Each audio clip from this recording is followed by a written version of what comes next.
जब हज़रत इब्राहीम अलैहिस्सलाम ने बुतों को तोड़ दिया तो लोग बहुत गुस्से में आ गए। उन्होंने हज़रत इब्राहीम अलैहिस्सलाम को पकड़कर सबके सामने पेश किया। पूछा, क्या तुमने हमारे बुतों को तोड़ दिया है? हज़रत इब्राहीम अलैहिस्सलाम मुस्कुराते हुए बोले, आप लोग सबसे बड़े वाले बुत से पूछिए, वही इसका जिम्मेदार है। लोग हैरान हो गए, लेकिन फिर उन्होंने कहा, तुम तो जानते हो कि ये बुत बोल नहीं सकते हैं। ये बात बोलते ही हज़रत इब्राहीम अलैहिस्सलाम ने मौका देखकर ही उन्हें समझाने की कोशिश करी। तो फिर तुम ऐसे बुतों को क्यों पूजते हो जो तुम्हें ना फ़ायदा दे सकते हैं और ना नुकसान पहुंचा सकते हैं? तुम्हें क्या अकल नहीं है? लोग अपनी बेहुदा सोच का एहसास तो कर चुके थे, लेकिन घमंड की वजह से इसको तस्लीम नहीं कर रहे थे। बदले में उन्होंने अपनी ताकत इस्तेमाल करने का फ़ैसला लिया। उन्होंने हज़रत इब्राहीम अलैहिस्सलाम को जंजीरों में जकड़ लिया और उन्हें सज़ा देने की तैयारी शुरू कर दी। लोगों का गुस्सा इतना बढ़ चुका था कि उन्होंने फ़ैसला लिया कि हज़रत इब्राहीम अलैहिस्सलाम को सबसे बड़ी आग में डालकर जला दिया जाएगा। शहर के सब लोगों को हुक्म दिया कि वो लकड़ियाँ इकट्ठी करें ताकि आग को और बड़ा बनाया जा सके। कुछ बीमार औरतों ने मन्नतें मांगी कि वो अगर ठीक हो जाएं तो वो इब्राहीम अलैहिस्सलाम को जलाने के लिए और भी ज़्यादा लकड़ियाँ जमा कराएंगी। चंद दिनों तक लकड़ियाँ जमा की गईं। चंद घंटे या चंद मिनट नहीं, चंद दिनों तक, यानी कि काफ़ी दिनों तक ये लकड़ियाँ इकट्ठी करी गईं और एक गहरा गड्ढा खोदा गया जिसमें वो सारी लकड़ियाँ भर दी गईं और आग लगा दी गई। आग के शोले आसमान तक पहुँच रहे थे। फिर उन्होंने इब्राहीम अलैहिस्सलाम को लाए ताकि उन्हें आग के अंदर फेंका जा सके। हज़रत इब्राहीम अलैहिस्सलाम के हाथ और पांव बंधे हुए थे और उन्हें आग में डालने का हुक्म दिया गया। जब हज़रत इब्राहीम अलैहिस्सलाम को आग में फेंकने का वक्त आया तो हज़रत जिब्राईल अलैहिस्सलाम उनके पास आए और पूछा, ओ इब्राहीम, क्या तुम्हें किसी चीज़ की ज़रूरत है? हज़रत इब्राहीम अलैहिस्सलाम ने जवाब दिया, मुझे तुमसे कुछ नहीं चाहिए। और फिर हज़रत इब्राहीम अलैहिस्सलाम को आग में डाल दिया गया।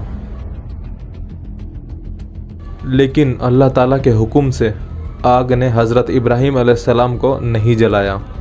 अल्लाह ने आग को हुक्म दिया, ए आग, इब्राहीम के लिए ठंडी हो जा और सलामती वाली बन जा। आग ने अल्लाह ताला के हुक्म का इताअत किया और हज़रत इब्राहीम अलैहिस्सलाम को बिल्कुल महफूज रखा। सिर्फ उनके हाथ और पाँव के बंधे हुए रस्से जले और हज़रत इब्राहीम अलैहिस्सलाम आग के बीच ऐसे बैठे जैसे कि किसी हसीन बाग में बैठे हों। वो अल्लाह की तस्बीह और हम्द करते रहे। उनके दिल में सिर्फ अल्लाह की मोहब्बत थी, ना कोई डर, ना कोई फिक्र।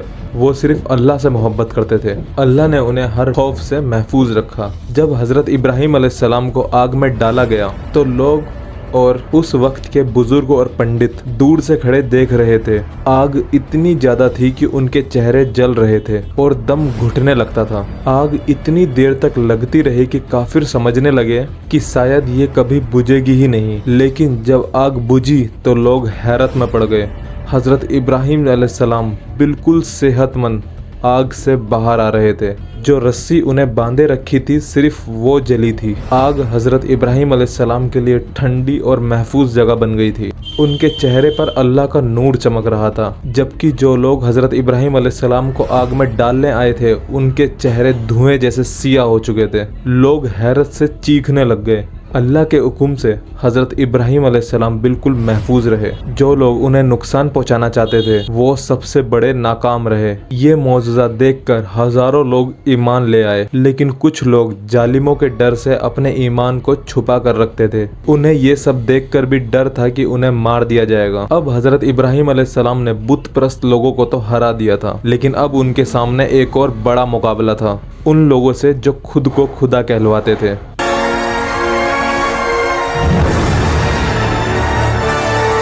सबसे बड़ा दुश्मन था नामरूद, जो खुद को खुदा समझता था। जब नामरूद को पता लगा कि हज़रत इब्राहीम अलैहिस्सलाम आग से बच गए हैं तो वो बहुत गुस्से में आ गया और उसने सोचा कि अगर लोग हज़रत इब्राहीम अलैहिस्सलाम को सच मान लेंगे तो उसकी खुदाई ख़त्म हो जाएगी। नामरूद ने हज़रत इब्राहीम अलैहिस्सलाम को अपने महल में बुलाया और गुफ्तगू की। अल्लाह ताला ने ये मुकाबला कुरान पाक में इस तरह बयान किया, क्या तुमने उस शख्स के बारे में नहीं सोचा जो हज़रत इब्राहीम अलैहिस्सलाम से उसके रब के बारे में बहस करता है, इसलिए कि अल्लाह ने उसको हुकूमत दी थी। हज़रत इब्राहीम अलैहिस्सलाम ने कहा, मेरा रब वो है जो ज़िंदगी देता है और मौत भी। नामरूद ने कहा, मैं भी ज़िंदगी और मौत देता हूँ। तो हज़रत इब्राहीम अलैहिस्सलाम ने कहा, अगर तुम वाकई के खुदा हो तो मेरा अल्लाह सूरज को पूर्व से निकालता है, तुम पश्चिम से निकाल कर दिखाओ। इस पर नामरूद पूरी तरीके से शर्मिंदा हो गया और हार गया। अल्लाह जालिम लोगों को हिदायत नहीं देता। इस बात पर हज़रत इब्राहीम अलैहिस्सलाम की शोहरत पूरे मुल्क में फैल गई। लोग उनके मौजज़े और उनकी बहादुरी की बात करने लगे कि कैसे हज़रत इब्राहीम अलैहिस्सलाम आग से बचे और उन्होंने नामरूद को चुप करा दिया। और अगर आपने हमारी इससे पहले की स्टोरी नहीं पढ़ी है तो वो पहले पढ़ लें, ताकि आपको ये स्टोरी और इजीली आसानी से समझ में आ जाए। लिंक डिस्क्रिप्शन में है पूरी प्लेलिस्ट का, और आपकी स्क्रीन पे भी दिखाई दे रही होगी हमारी पूरी प्लेलिस्ट तैयार है। हज़रत इब्राहीम अलैहिस्सलाम अपने लोगों को अल्लाह की बात समझाने में पूरी मेहनत करते रहे। उन्होंने पूरी तरीके से लोगों को हक और हिदायत देने की कोशिश करी, लेकिन उनकी मोहब्बत और उनकी मेहरबानी के बावजूद लोग उनसे नफरत करने लगे और उन्हें अकेला छोड़ दिया। सिर्फ एक औरत और एक आदमी उनकी बात मान रहे थे। औरत का नाम सारा था जो इब्राहीम अलैहिस्सलाम की वाइफ थी, और आदमी का नाम लूत अलैहिस्सलाम था जो बाद में एक नबी बने। जब हज़रत इब्राहीम अलैहिस्सलाम ने देखा कि कोई और उनकी बातों को नहीं मान रहा है तो उन्होंने हिजरत का फैसला लिया। उन्होंने लोगों को छोड़कर अपनी वाइफ और हज़रत लूत अलैहिस्सलाम के साथ एक शहर से दूसरे शहर और फिर फ़लस्तीन सफ़र किया। उसके बाद हज़रत इब्राहीम अलैहिस्सलाम ने इजिप्ट का सफ़र किया और हर जगह अल्लाह के पैगाम को पहुँचाने की कोशिश की। अल्लाह ताला ने कुरान में बयान किया तो लूत अलैहिस्सलाम ने इब्राहीम अलैहिस्सलाम की बात मान ली। हज़रत इब्राहीम अलैहिस्सलाम ने कहा, मैं अपने रब के लिए हिजरत करूंगा, वही जोरदार और हुकूमत वाला है। अबू हुरैरा ने रिवायत किया कि हज़रत इब्राहीम अलैहिस्सलाम ने 3 दफ़ा झूठ बोला, 2 बार अल्लाह के लिए और 1 दफ़ा जब उन्होंने कहा कि मैं बीमार हूँ। जब उनके लोगों ने अपने देवों के लिए एक जश्न रखा था तब हज़रत इब्राहीम अलैहिस्सलाम ने कह दिया कि वो बीमार हैं, और दूसरी बार जब उन्होंने कहा था कि ये मैंने बुत नहीं तोड़े हैं, इस बड़े वाले बुत ने ये सारे बुत तोड़े हैं। और तीसरी बार जब हज़रत इब्राहीम अलैहिस्सलाम और सारा अलैहिस्सलाम एक सफ़र पर थे और उनकी मुलाकात एक जालिम से हुई। उसने सुना कि हज़रत इब्राहीम अलैहिस्सलाम के साथ एक खूबसूरत औरत है, और उसने हज़रत इब्राहीम अलैहिस्सलाम को बुलाया और पूछा, ये औरत कौन है? हज़रत इब्राहीम अलैहिस्सलाम ने जवाब दिया कि ये मेरी बहन है। हज़रत इब्राहीम अलैहिस्सलाम ने सारा अलैहिस्सलाम से कहा, ओ सारा,